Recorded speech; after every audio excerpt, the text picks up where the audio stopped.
Vamos a dar comienzo a esta defensa de tesis a nombre de la Benemérita Universidad Autónoma de Puebla, de la Dirección de Administración Escolar, así como del Colegio de Arte Dramático de la Facultad de Artes. Vamos a solicitarle a la sustentante, Carla Patricia Flores López, que comience su exposición y su defensa de tesis. Ok, buenos días. Mi nombre es Carla Flores. Esta es la defensa de mi tesis para el título en arte dramático. Mi investigación se titula Bertolt Brecht, vida y obra, una aproximación a sus aportes. Esta investigación inicia con el objetivo de hacer una recolección de todos los aportes que hizo el teatro épico y cómo es que ésta influyó en el teatro contemporáneo, de tal forma que incluso es la raíz del nacimiento del teatro como lo conocemos hasta nuestros días. Para realizar esta investigación, lo que hice fue dividirlo en 3 capítulos. El primero es una biografía directa de lo que es la vida de Bertolt Brecht, las influencias que tuvo y cómo es que pasó de estudiar medicina a dedicarse completamente al teatro. El segundo capítulo es igual, fue trazar una línea del tiempo a partir de sus obras dramáticas más importantes y además de hacer un análisis de estas, ir viendo cómo es que durante el tiempo que iban siendo escritas, cómo fue que empezaron a ver diferentes características que más adelante se consideraron como la técnica del teatro épico. Y el tercer capítulo, a modo de conclusión, hice una comparación entre las características de las nuevas formas teatrales con lo que fue el desarrollo de la teoría que empezó Bertolt Brecht. Lo primero es que Bertolt Brecht nace en 1898. Sus primeras influencias son su madre y su padre. Su papá era el dueño de una fábrica, lo que lo colocó en una posición muy cómoda económicamente, pertenecía a la clase alta, pero al mismo tiempo le permitía a él darse cuenta de cómo es que vivían los obreros. Su mamá practicaba la religión protestante, lo que le permitió también a él decidir entre la religión de su padre y la de su madre. Desde que ya era muy pequeño empezó a desarrollar esta vocación por cuestionar lo establecido. En 1914, él vive la Primera Guerra Mundial, y en 1917, que se empieza a dedicar a la medicina, él ya escribía algunas pequeñas obras, pero casi todas hablaban sobre soldados, sobre guerra y sobre violencia.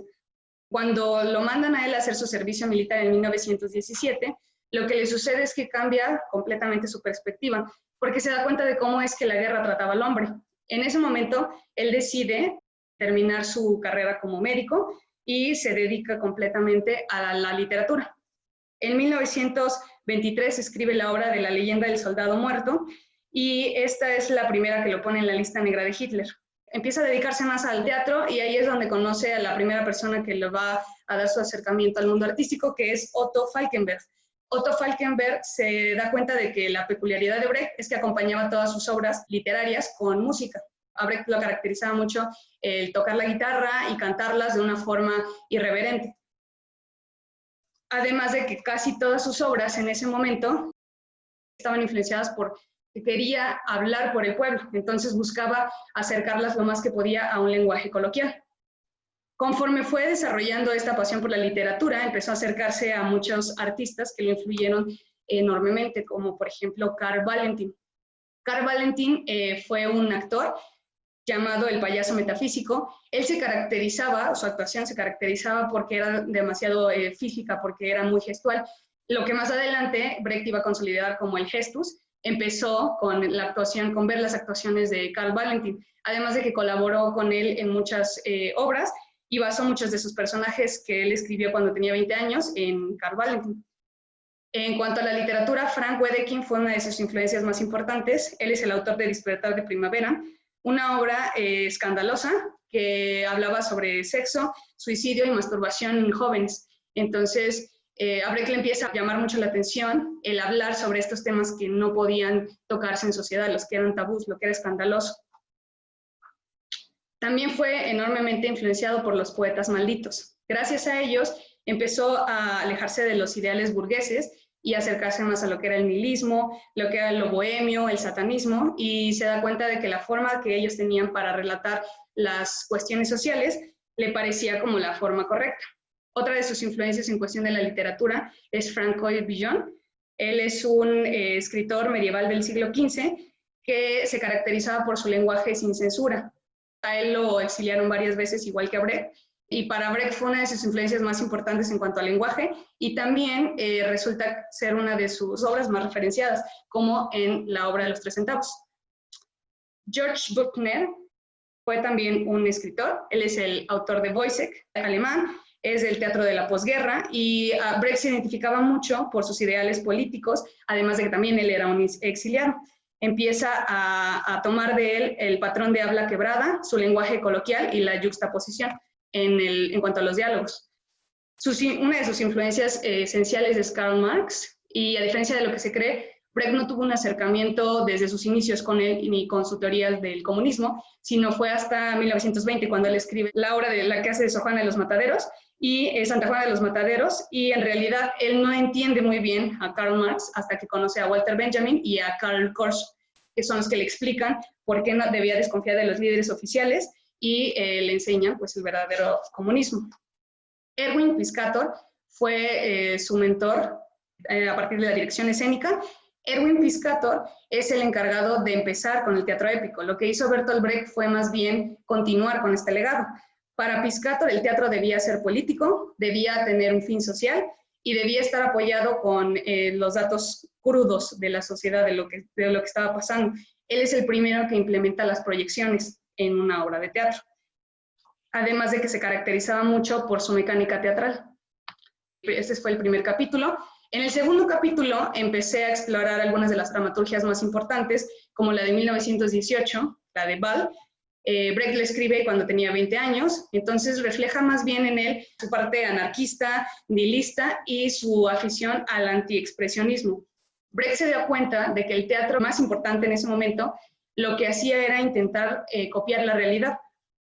Para Brecht esto era un defecto del teatro, que lo que pasaba era que anestesiaba al público, no le dejaba crearse su propio criterio, sino que lo envolvía en una atmósfera que lo adormecía. Y para Brecht esto era muy importante, por eso empieza desde su dramaturgia a cambiar estos parámetros y habla del hombre como una bestia que se deja llevar por su apetito, por su deseo y por su instinto. Para Brecht el hombre es un monstruo. Esta obra es considerada como un grito de una generación que no tenía voz, a la que Brecht le da voz con esta dramaturgia. En este año él conoce a Leon Feuchtwanger, que fue el hombre que fue considerado su maestro de letras. Para Brecht, él enseñó todas las reglas de la estética en cuanto a lo literario, pero se las enseñó para que Brecht más adelante pudiera romperlas. En 1921, él escribe Tambores en la noche. En ese momento, un año antes, en 1920, muere su madre, lo cual cambia tremendamente su carácter, y decide entonces mudarse de Múnich a Berlín. En este momento él no tenía muchos recursos, en lo que afecta también su dramaturgia y lo ayuda a él a acercarse a esta parte de la población que estaba como más necesitada. Incluso lo llegan a internar a Brecht por desnutrición.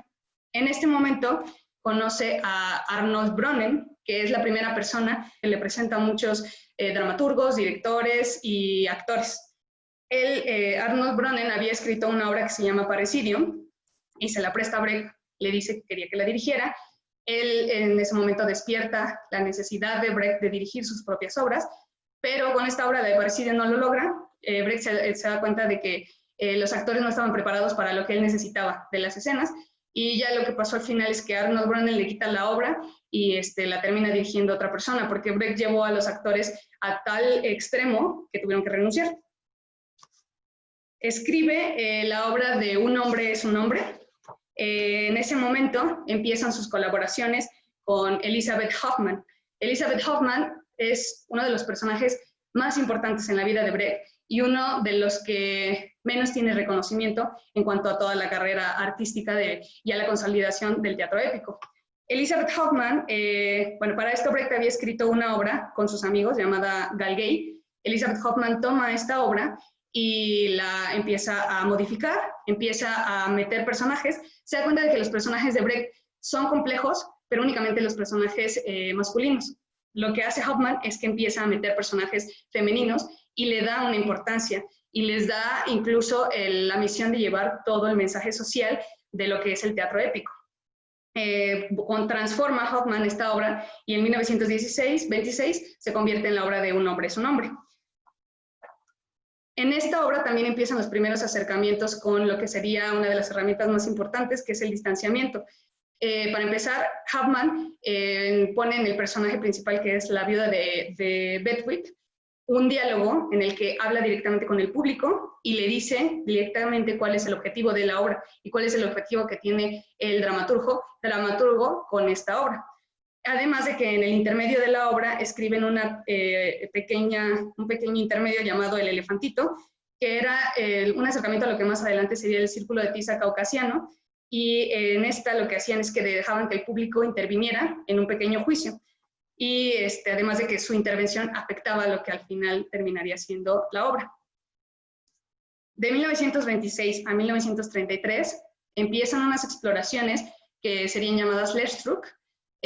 Para Brecht era muy importante explorar todas las posibilidades del teatro y empieza a crear estos espacios de laboratorios en donde propone nuevas formas de aproximarse a la dramaturgia, de aproximarse a la música, de aproximarse a la producción, incluso del comportamiento que tiene el actor frente al personaje, lo que más adelante se va a consolidar en su libro escrito sobre teatro.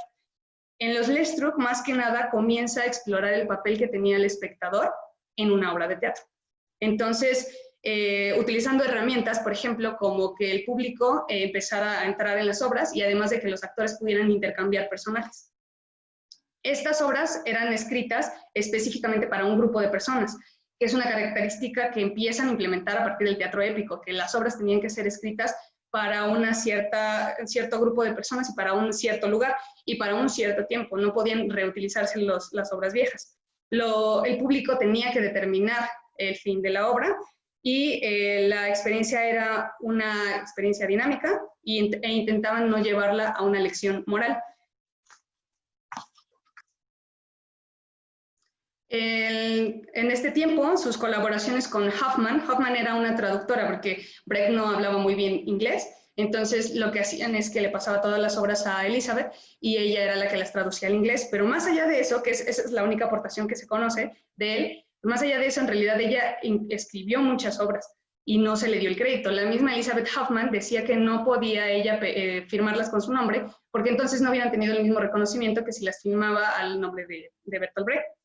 En este tiempo, Hoffmann empieza a tener contacto con algunos poemas y escritos chinos y japoneses y se da cuenta de que la forma en la que contaban partes de la historia, que era con una rapidez muy dinámica, evitaban la estructura artificial y empiezan a copiar esto en sus siguientes obras.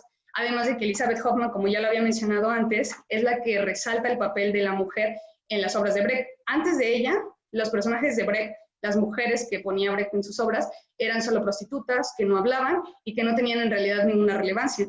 A partir de Hoffmann podemos ver personajes como Madre Coraje, como la viuda de Bedwyck, Juana d'Arcs, en El alma buena de Szechuan, en La decisión, en una adaptación que tienen de Madre Gorky, y un personaje que se tenían llamado Der Sager. Ella explora toda esta importancia que puede tener la mujer y cómo puede llevar ella el mismo mensaje social. En 1928, Hoffmann le lleva a Brecht una obra de Gary Clay llamada La ópera del mendigo, la traduce, ella había tenido mucho auge y le dice que pues esta se asemejaba mucho a los objetivos que ellos tenían con el teatro épico. Le propone hacer una adaptación, Brecht dice que no, y en ese tiempo Brecht estaba trabajando con un inversionista muy importante, dueño de un teatro, y le había prometido una obra. Cuando tienen su reunión, Brecht le enseña el boceto que tenía de la obra porque todavía no estaba terminado, y el inversionista no se interesa por ello. Entonces Brecht se acuerda que Hoffmann tenía un boceto y se lo lleva.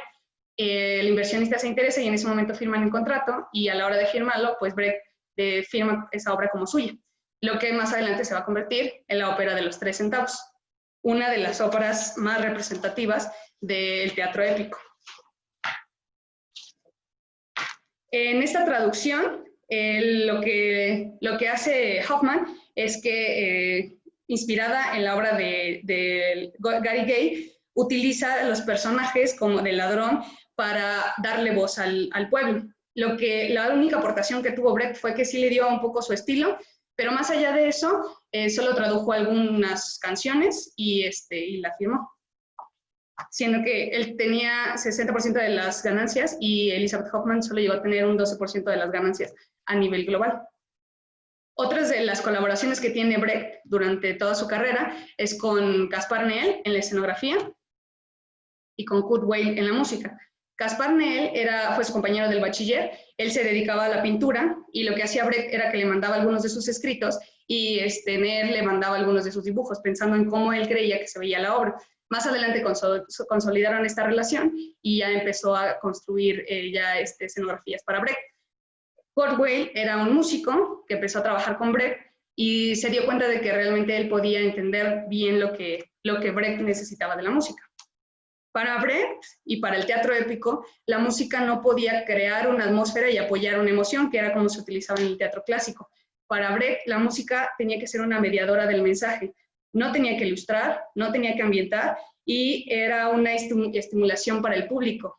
Generalmente lo que hacían cuando metían una canción en una obra es que había un cambio de luces, había letreros que señalaban que iba a entrar una canción, precisamente para empezar con este distanciamiento, y intentaban que no provocara ninguna emoción, además de que las canciones para Brecht tenían que estar escritas expresamente para las obras, no podían reciclar en ninguna música que fuera ya clásica, que era lo que utilizaban casi siempre.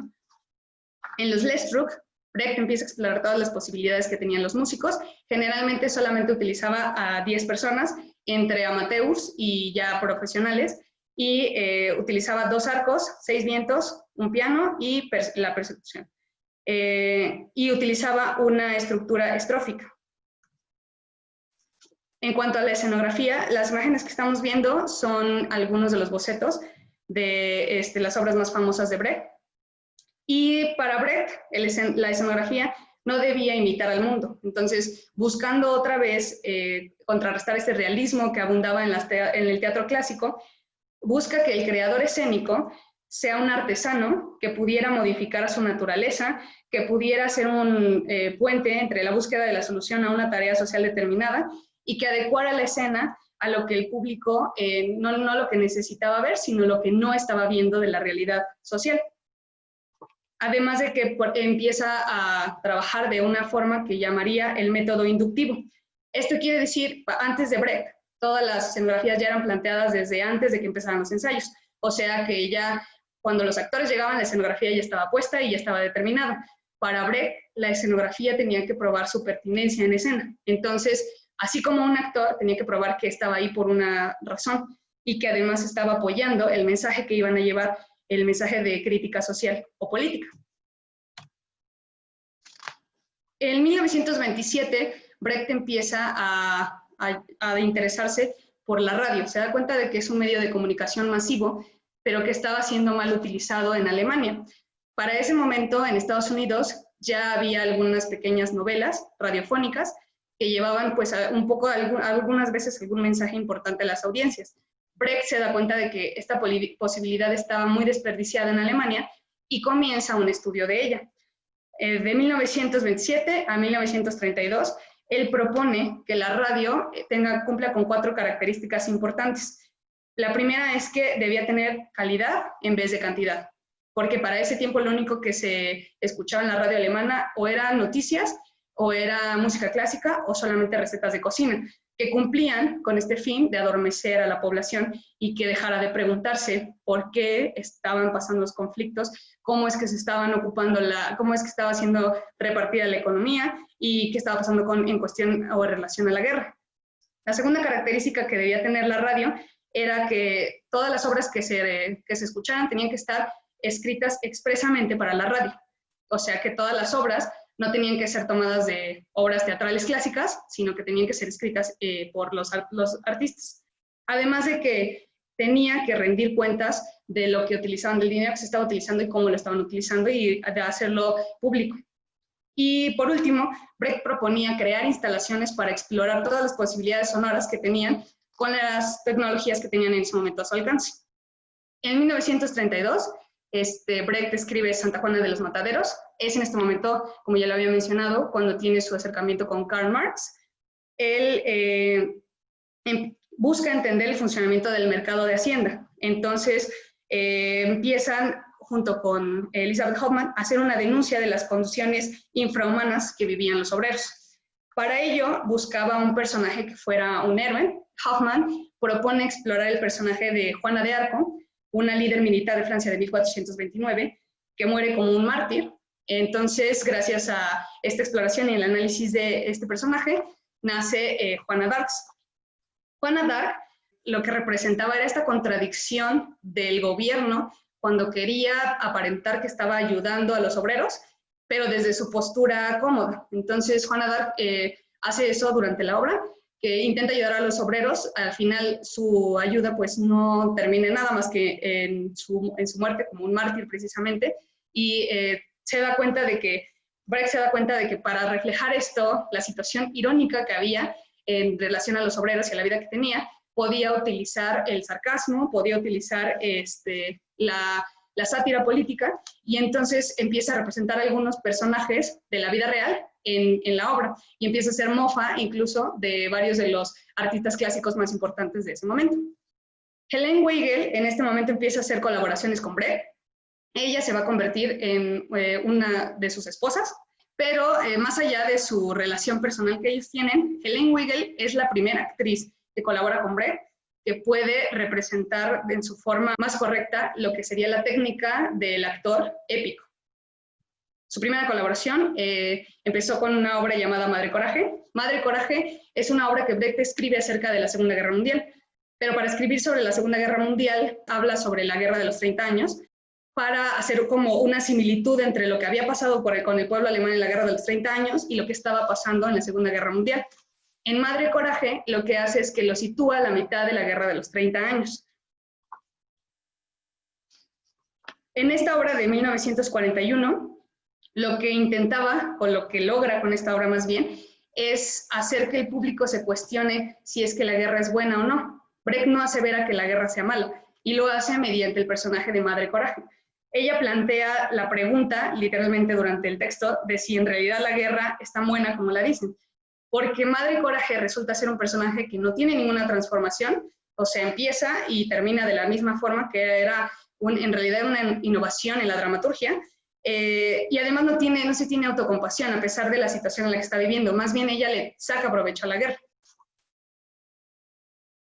En 1943, Brecht escribe El alma buena de Szechuan.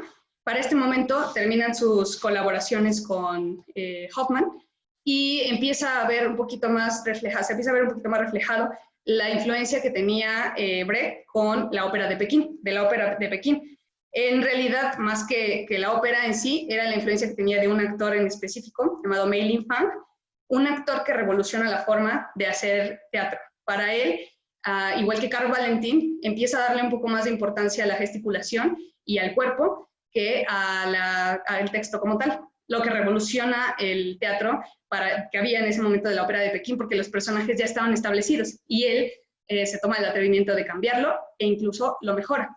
Brecht, cuando va a verlo, se da cuenta de que casi no se movía, y lo único que se movía era su cara, y de ahí empieza a hacer como más exploraciones y consolida lo que sería más adelante el gestus en el teatro épico.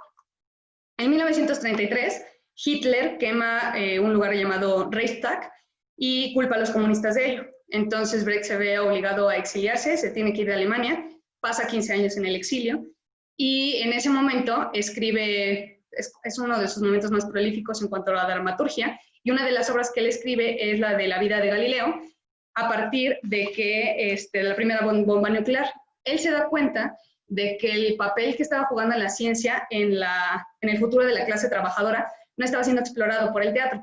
Busca representarlo a partir de una de las figuras más importantes de la ciencia moderna, que es Galileo Galilei, y además de hablar de la ciencia y del papel que ésta tiene, lo que hace es que se da cuenta de que, por ejemplo, los personajes que tenían que llevar la verdad eran personas que a veces se tenían que exponer a la ilegalidad, que eran perseguidas y que se oponían a su tiempo, y que tenían que mentir para seguir trabajando, como Galileo y Brecht en este caso.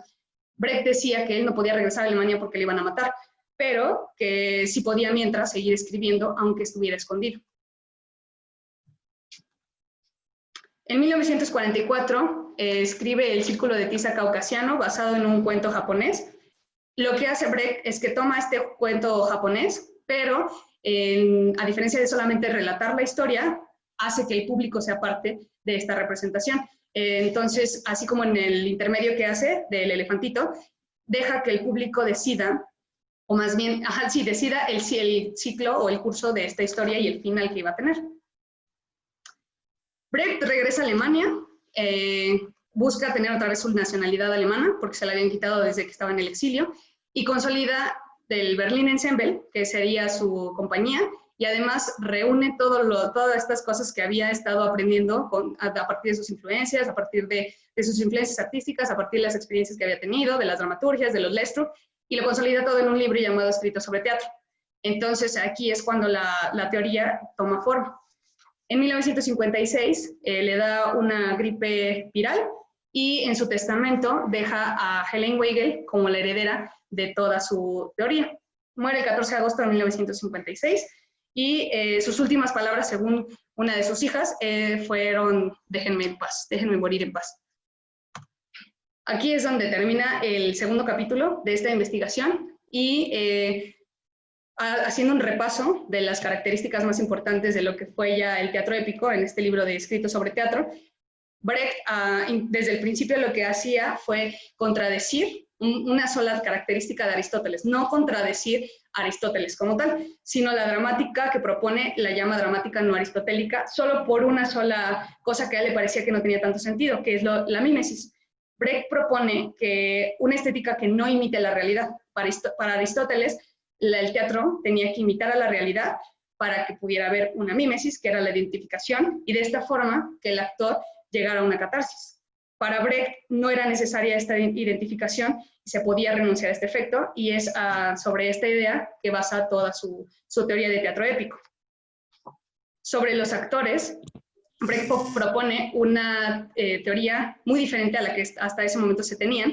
Según Stanislavski, que era lo establecido en ese momento, decía que debía de generarse un mecanismo, el actor debía de generarse un mecanismo que le permitiera repetir varias veces el mismo proceso, la misma actuación, y pudiera evocar una emoción. Para Brecht esto se contradecía porque entonces eso implicaba que no había una evolución en el personaje.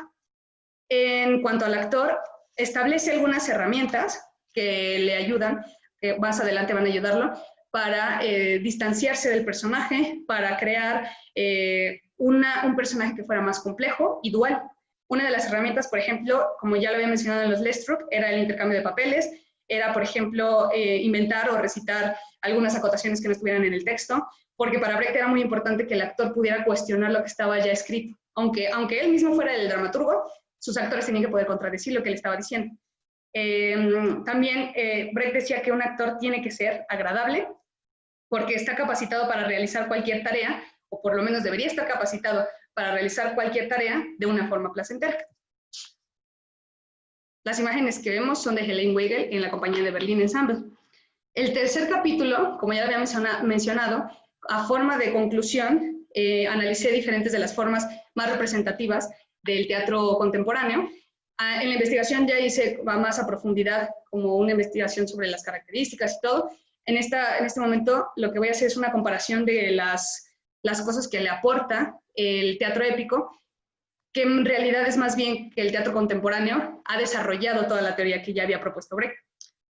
Una de las que tomé como ejemplo es el performance, que se relaciona, por ejemplo, con el teatro épico en la forma en la que todo gira en torno a la imagen y a la acción, en la que el actor es el que crea el contenido, en que no está centrado en el texto, en que se apoya de proyecciones como lo hacía Erwin Piscator, en que el público funciona como un elemento más y en que el hecho escénico se vuelve un aparato o un instrumento colectivo. El postdrama de Hans Lehmann también es una respuesta, así como el teatro épico, al público del siglo XX, porque para Lehmann las formas de teatro que se estaban utilizando más o la que más asistía la gente eran las clásicas. Él se da cuenta de que eso necesita evolucionar para llevar un mensaje social. Empieza a ocupar las nuevas tecnologías, cambia la forma de decir las historias y busca no seguir los cánones clásicos y bonitos porque se da cuenta de que en realidad pues eso no es la verdad de lo que estaba pasando. El teatro documental es mucho más evidente la relación que tiene con el teatro épico porque se apoya expresamente de proyecciones. En la investigación ya analicé más a profundidad cómo es que el teatro documental ocupa las proyecciones y lo que Erwin Piscator decía sobre cómo se tenían que utilizar. Rubén Ortiz propone el teatro expandido, que es una forma de teatral en contra del lo que él llamaba postdrama.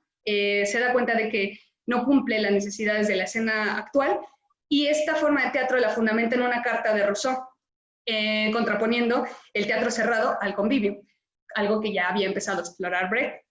No se liga a la literatura, se da cuenta de que el teatro se tiene que desprender de esta concepción que se tenía de que era una forma de literatura, y siente que el teatro estaba maquillando una situación política, que todo en realidad era apariencia, así como Brecht lo pensaba. El teatro del oprimido de Augusto Boal es más bien una extensión del trabajo que ya había empezado Brecht, y es una forma de hacer esta relación con el público mucho más evidente y hacer este papel que ocupa el público en una obra mucho más importante y determinante.